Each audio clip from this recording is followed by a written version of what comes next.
मनुष्य के जीवन में मन सबसे महत्वपूर्ण और रहस्यमयी शक्ति है। यह अदृश्य होते हुए भी हमारे विचारों, भावनाओं, निर्णयों और व्यवहार को नियंत्रित करता है।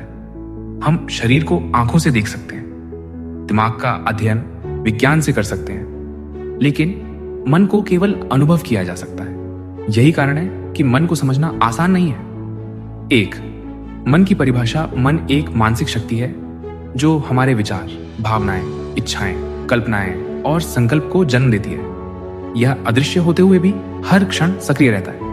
मन न तो केवल दिमाग है, न केवल आत्मा, बल्कि यह दोनों के बीच सेतु जैसा है। शरीर के लिए दिमाग हार्डवेयर है तो मन उसका सॉफ्टवेयर। 2, शास्त्रों में मन का महत्व, भारतीय दर्शन और वेदांत में मन को अत्यंत महत्वपूर्ण माना गया है। पता है, गीता में भगवान श्री कृष्ण ने कहा है, उद्धरेदात्मनात्मानम नात्मानम व साधयेत आत्मैव ह्यात्मनो बंधुरात्मैव रिपुरात्मना।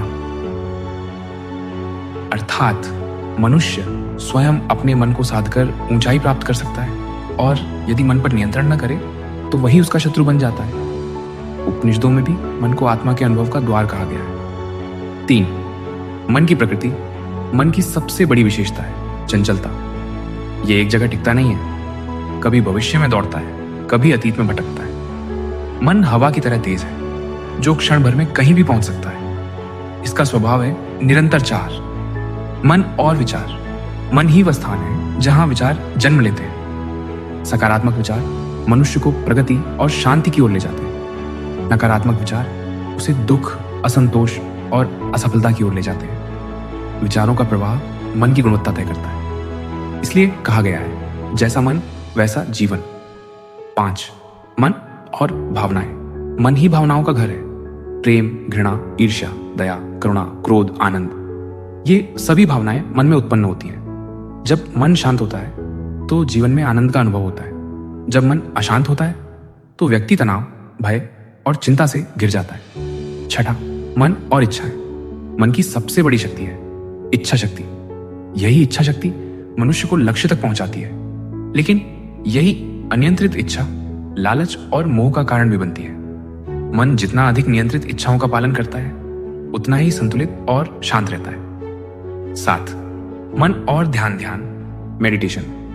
मन को समझने और नियंत्रित करने की सर्वोत्तम विधि है। ध्यान से मन की चंचलता कम होती है, विचारों पर नियंत्रण आता है, आत्मा और परमात्मा का अनुभव संभव होता है। योग और ध्यान की साधना का मुख्य उद्देश्य मन को एकाग्र करना है। 8, विज्ञान और मन।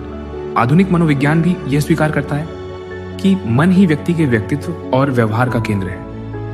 मन को कॉन्शियस माइंड सचेतन, सबकॉन्शियस माइंड अवचेतन और अनकॉन्शियस माइंड अचेतन भागों में बांटा गया है। सचेतन मन वर्तमान में काम करता है। अवचेतन मन में हमारी आदतें, स्मृतियां और छुपी हुई इच्छाएं रहती हैं। अचेतन मन हमारे गहरे संस्कारों और अनुभवों का भंडार है।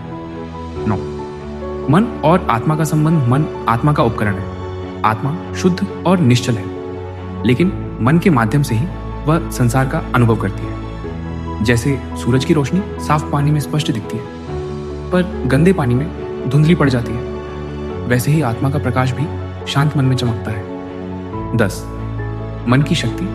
मन की शक्ति अपार है। इतिहास में अनेक उदाहरण मिलते हैं जहां मनुष्य ने अपने मनोबल से असंभव कार्य कर दिखाए। किसी बीमार व्यक्ति ने केवल सकारात्मक सोच और विश्वास से रोगों पर विजय पाई।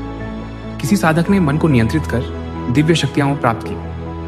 किसी वैज्ञानिक ने मन की गहराई में जाकर नई खोजें की। यह सब मन की शक्ति का प्रमाण है। 11, मन की समस्या मनुष्य की सबसे बड़ी समस्या है। मन का नियंत्रण न होना। अनियंत्रित मन हमें लालच, क्रोध, भय, चिंता और मोह में फंसा देता है। यह हमें वर्तमान से दूर कर देता है। अशांत मन जीवन की सारी खुशियों को ढक लेता है। 12, मन को साधने के उपाय। ध्यान और योग मन को एकाग्र करने का सर्वोत्तम साधन। सत्संग, अच्छे विचार और संगति से मन शुद्ध होता है। पठन पाठन, प्रेरणादायक साहित्य और ग्रंथों का अध्ययन मन को सकारात्मक बनाता है। सेवा, दूसरों की भलाई करने से मन पवित्र और संतुष्ट होता है। प्रकृति, प्राकृतिक वातावरण में समय बिताने से मन शांत होता है। 13, मन और अध्यात्म कहता है कि जब मन शांत हो जाता है तो मनुष्य अपनी असली पहचान, आत्मा को पहचान लेता है। यही आत्मबोध मुक्ति का मार्ग है। 14